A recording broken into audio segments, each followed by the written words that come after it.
beloved ones. We gather to reflect on the soul's mission, a deep and revealing theme that calls us, especially now in this time of closure and spiritual rebirth. We are not here by chance. Chivuskri's a plan traced long before this incarnation. That plan lives in our subconscious and drives us toward our true reason for being here now. This moment marks the end of a long cycle of learning cycles that span lifetimes. Reincarnations, experiences, falls, and ascensions. The wheel of samsara, as it's known, is about to stop for many of us. With the planetary transition, ready souls will have the chance to ascend, to move on to a new evolutionary level. When the lesson is fully learned, the school is no longer needed. As a student who finishes a course and leaves the classroom, we, old souls, can now move on to higher dimensions. If we choose, we may remain to teach. We may serve as masters, as lights that illuminate the path of those still walking through trials and learning. But if we do not wish to teach and have no more lessons to absorb, our presence here loses its purpose. The mission then shifts to serve, to assist, to lift others to the next step. We are now living the great turning point. Some are ready, others almost there, and many will still need more time, perhaps even more lifetimes. But it's important to say, this incarnation is special. It is a tremendous privilegio. Be incarnated at this exact time off transition. You are not here by accident. It took centuries of preparation, millennia of learning to arrive at this moment. All who are incarnated now, indeed haveth capacity to ascend even, if not all, will embrace the opportunity. There is no soul incarnated without a chance for evolution, no matter how hardened. The seed of light is always within. Those we call awakened are not just Thasu who saw through the lies of the world. They are not only the ones who discovered the deception of systems and structures. True awakening goes beyond that. It is knowing one's personal responsibility, acting with awareness, and feeling thinner call. Many will see truths when everything collapses. But that is not enough. To see is not the same as to integrate. Ascension demands more. It requires inner transformation, the realization of learning through action. Earth is going through a unique moment, and we, immortal beings, are beginning to remember woe we truly are. In the silence of the soul, subtle memories emerge, traces of other lives. Ancient experience that now return to our consciousness. With new meaning, they are flashes of wisdom, veiled in stillness and inner attention.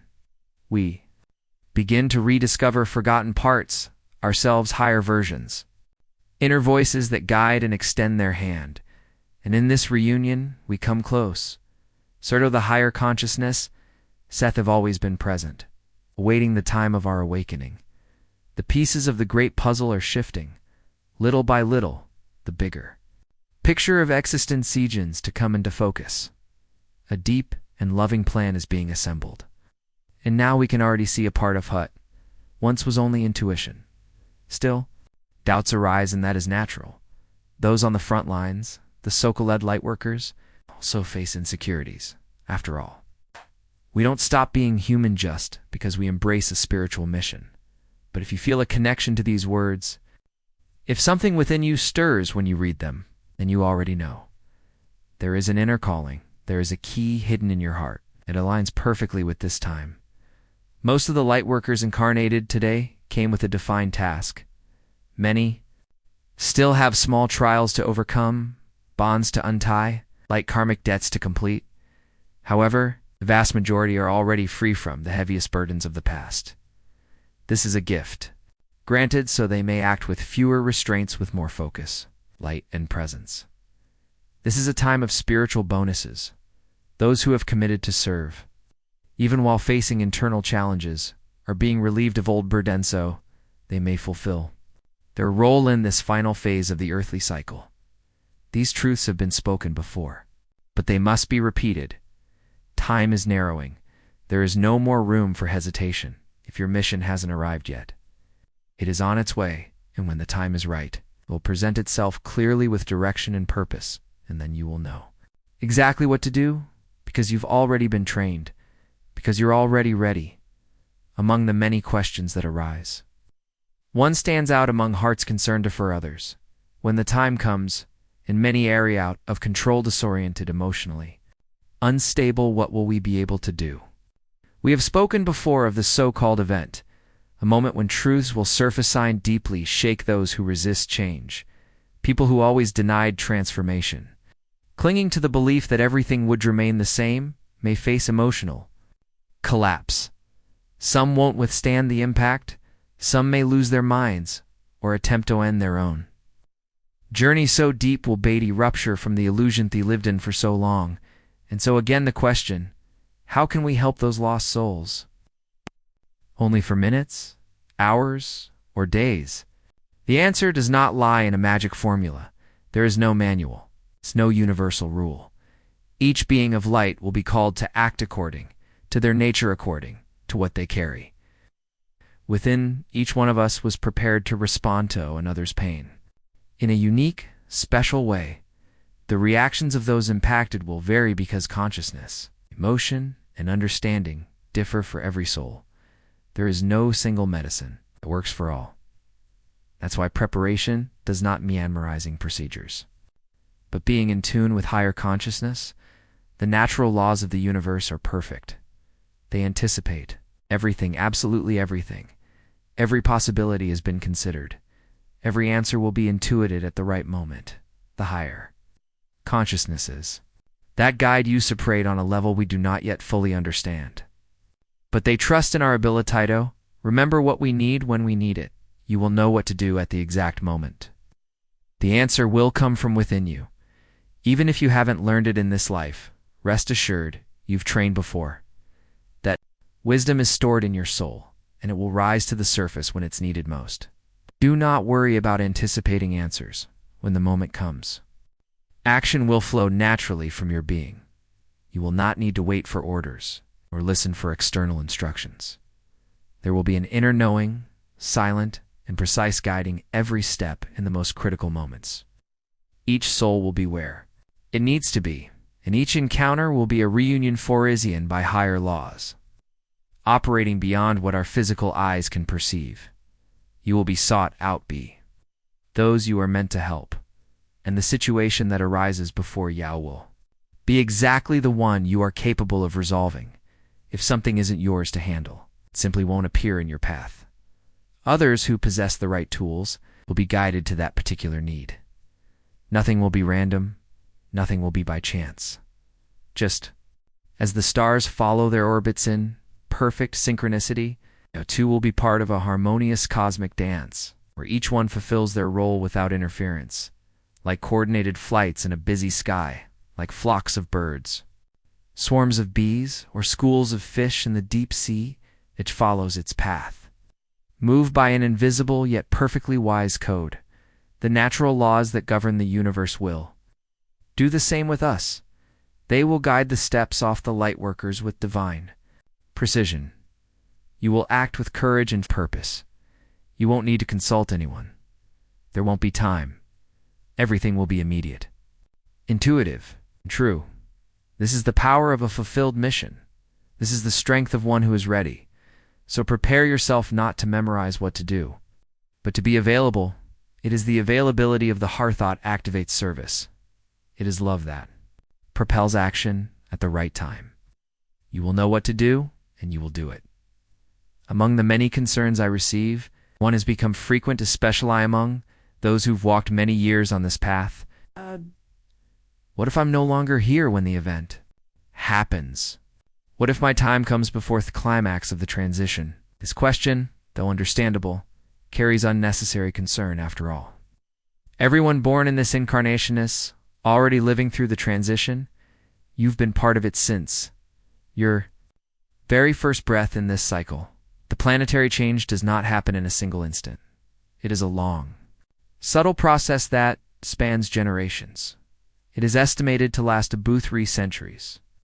And you are already in your second or third life within this great movement. Even if your departure occurs before the most remarkable moment, you will still be present tonally from another plane, from the other side. Your vision will be even broader. You will witness events unfold with clarity, with an expanded perception free from the limitations of the material world. You will, as I often say, be watching everything from the VIP box, immersed in a profound understanding what's happening on every level of the planet. But there's a crucial detail. This applies to those whose frequent psi is aligned with the new earth. If your soul is ready, you will remain neither by returning quickly in a new body, by spiritually supporting those who stay. On the other hand, if there is still no resonance with the new vibration of earth, you will continue your evolutionary journey elsewhere, not as punishment but through vibrational affinity. It is not a matter of judgment, but continuity. The soul will be guided to an environment more compatible with its level of learning, to continue the journey until it is ready to return and integrate the new frequency. Therefore, do not worry about linear time. The question is not to be here at the end, but to be inwardly prepared now. That is what will determine your staying near or your leaving. Some may ask, but do I have to die to ascend? How will this process look at the end of the transition? It's a common question, a valid one. For millennia, physical death was the only means soft transitioning between planes. But that is changing in the new earth. Consciousness will be so elevated that the need to die as we know it today will cease to exist. The soul will continue to be center of the journey. It is not the body that ascends, but the spiritual essence, which may either keep or change its physical vessel consciously. Time will come when incarnations will no longer end due to wear or illness. The body will be able to dematerialize. Once its mission is complete, there will be no pain, no abrupt rupture. It will be a voluntary, elevated process like removing a garment that no longer fits. Moreover, its ability to dematerialize in body and form another suited to different planes or dimensions will become natural. When traveling to higher worlds, the earthly physical body will be left behind and a new, subtler body assumed. Upon returning to Earth, the former body can be perfectly reconstituted. It is difficult to imagine this with our current consciousness. But all of this is part of the spiritual evolution of a civilization reaching the fifth dimension. In that reality, the body no longer ages as before. It does not fall ill, and its lifespan will be much longer. It has been revealed to me that in the early times of the new earth, a physical body may live around 900 years. Yes, 900 years of full vitality and service to lighten the building of a new world. And over time, this longevity will increase further until the physical body naturally gives way to bodies of pure light. There will be no more haste, no loss.